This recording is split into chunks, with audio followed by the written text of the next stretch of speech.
Diana সরে যাও, আমার কাজে বাধা হয়ে দাঁড়িও না। একটা কথা ভুলে যেও না, আইনের সামনে যে আসবে সেও আইনের চোখে সমান অপরাধী। যতই বড় হোক না কেন, আইন আমার শীতের সিঁদুরের থেকে বড় নয় উষসী।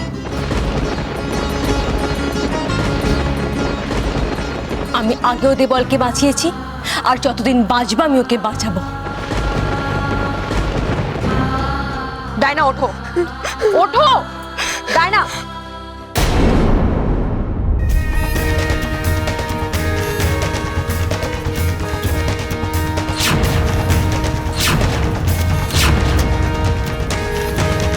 উষসী, এত বড় সাহস তোমার! তুমি আমার শীতের সিঁদুর মোছার চেষ্টা করছো।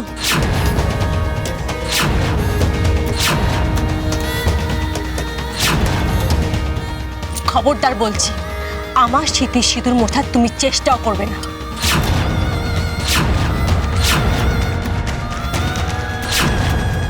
না ডায়না, আমি তোমার শীতের সিঁদুর। থামো, আমি আর কিচ্ছু জানতে চাই না, আর কিচ্ছু বলতে হবে না তোমাকে।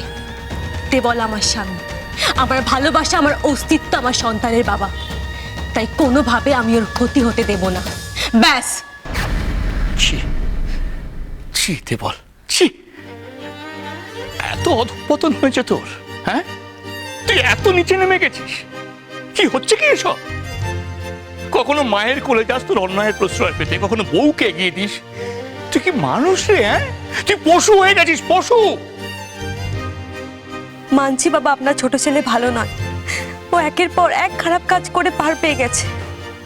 কিন্তু কি করব বলুন, সবকিছুর পর ও তো আমার স্বামী।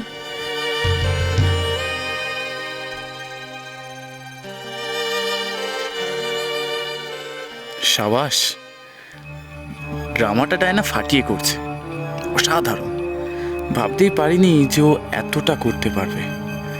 মনে হচ্ছে বড় বৌদি গলে যাবে। এসব বলে তুমি কার মন গলাতে চাইছো ডায়না?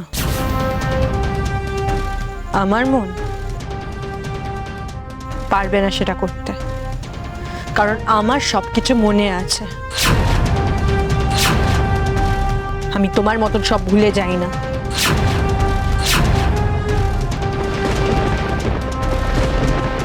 যখন প্রথমবার দেবল তোমাকে খুন করতে চেয়েছিল, তুমি ওকে বাঁচিয়ে জেল থেকে নিয়েছিলে, তখন আমি তোমাকে বলেছি ভুল করছো তুমি, এই ভুলের মাসুল তোমাকে দিতে হবে।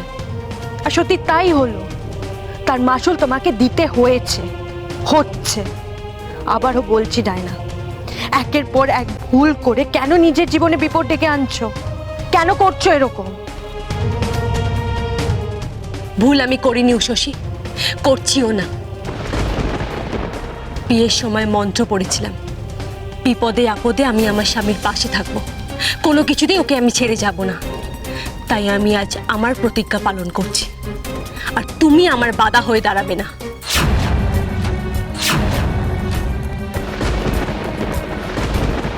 কি নিশিদের মা, এবার তুমি থামাও তোমার ছোট বৌমাকে। কি বলছে কি সে? হ্যাঁ, বলছে তোমার ছেলে রিগদা দোয়াইকে চুরি করিয়েছে। তোমার বড় বৌমার বড় দিদিমণি তোমাকে যাতা শুনিয়ে গেল, এরপরেও তুমি ছেলের স্নেহে অন্ধ হয়ে থাকবে? একটি ভালো ছেলের অন্যায়ের প্রতিবাদ করবে না? কি গো নিশিদের মা, বলো কিছু। কি বলবো, কোন মুখে বা বলবো? ছোট বৌমা তো তার কর্তব্য করছে, স্বামীর হয়ে কথা বলা তো তার ধর্ম। কথায় আছে না, পতি পরমেশ্বর। সব স্ত্রীর কাছেই তো পতি পরমেশ্বর, পতি পরম গুরু। সে তার স্বামীকে অশ্রদ্ধা করবে কি করে? আর আমি বা কি করে আমার নিজের শিক্ষের উল্টো পথে তাকে হাঁটতে বলবো? মা, এটাকে তুমি ঠিক বললে? কোনো অন্যায়কে এভাবে প্রশ্রয় দেওয়া কারো ধর্ম হতে পারে না মা, আমি মানি না। ডায়না, তুমি আমার পা ছাড়ো, নাহলে আমাকে জোর করতে হবে, আর সেটা করতে আমাকে বাধ্য করো না। করো, জোর করবে তো করো, আমিও দেখব তুমি কতটা নিষ্ঠুর হতে পারো এই আইনের জন্য, আইনের কাছে কতটা মহান হয়ে উঠতে পারো। আমিও তোমার পা ছাড়বো না উষসী, ছাড়বো না আমি তোমার পা। ডায়না, ডায়না অবুঝ হয় না, পা ছাড়ো আমার। কি হচ্ছে কি বড় বৌমা? এই যে জায়ের সাথে কি এরকম ভাবে গাজওয়ারি করে? ছোট বৌমা, আমি তোমার শ্বশুর হিসেবে হুকুম করছি, তুমি তুমি বড় বৌমার পা ছাড়ো, পা ছাড়ো বলছি। আমার কিন্তু এসব মোটেই ভালো লাগছে না, পা ছাড়ো বলছি তোমাকে।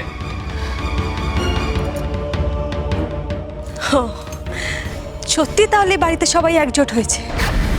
বাহ, খুব ভালো। আমার দিদি খারাপ হলো, কিন্তু একটা কথা ঠিক বলে গেছে, এই বাড়িতে কেউ আমার ভালো চায় না, সবাই আমার ক্ষতি করতে চায়। প্রথমে দিদির, এরপর দেবল, তারপর হয়তো দেখবো আমার বা রাজার। চোর বৌমা! রাগ হলো চন্ডাল, মাথায় চেপে বসেছে, যা নয় তাই মুখে আনছো। মুখ সামলে কথা বলো। প্লিজ ডায়না, এভাবে ফ্লপ খেও না, নাটকটা চালিয়ে যাও সোনাটি। তুমি ছাড়া আমাকে কে বাঁচাবে বলো, আমার শোনাবো। কেন চুপ করবো মা? আপনার কি? আমার স্বামী জেলে গেলে আপনার তো কিছু হবে না? আপনার তো আরো দুজন ছেলে আছে, আপনি তাদের নিয়ে থাকবেন। যার যাবে সে তো আমি। আপনার কাছে দেবল মরলেই বা কি আর বাঁচলেই বা কি?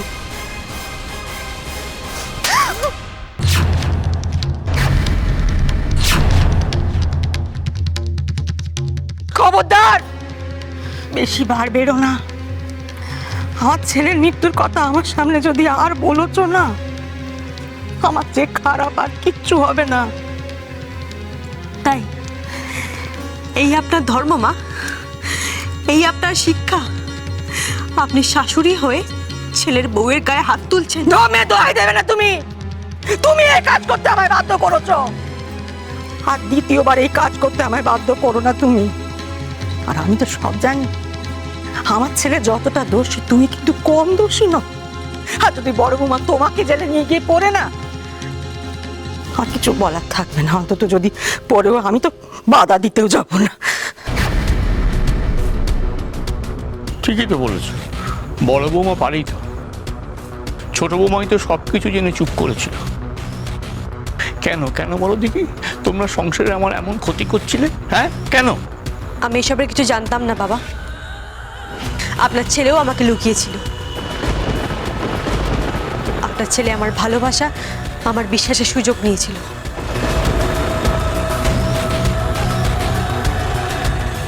বেশ মানলুম তুমি কিছু জানতে না, কিন্তু যখন জেনেছিলে তখন কি করেছিলে? নিজের স্বামীকে বলেছিলে যে এই সমস্ত কিছু না করে? বারণ করেছিলাম মা, কিন্তু তখন অনেক দেরি হয়ে গেছিল। দেবল আমার কোনো কথা শুনতে চাইনি। এই তো আপনার ছেলে সামনে দাঁড়িয়ে আছে, ওকে জিজ্ঞাসা করুন।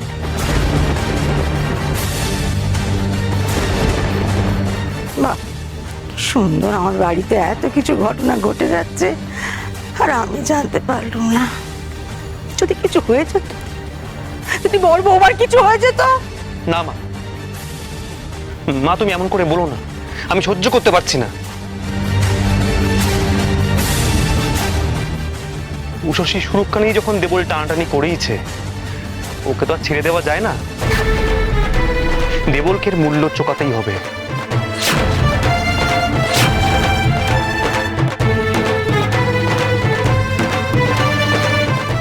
উষসী, আমি তোমাকে বলছি, তুমি ওকে জেলে নিয়ে যাও, ওর শাস্তি হওয়া দরকার। কারোর অন্যায় সহ্য করে আমি বা আমরা কোনো অন্যায় করতে পারি না। নিয়ে যাও ওকে।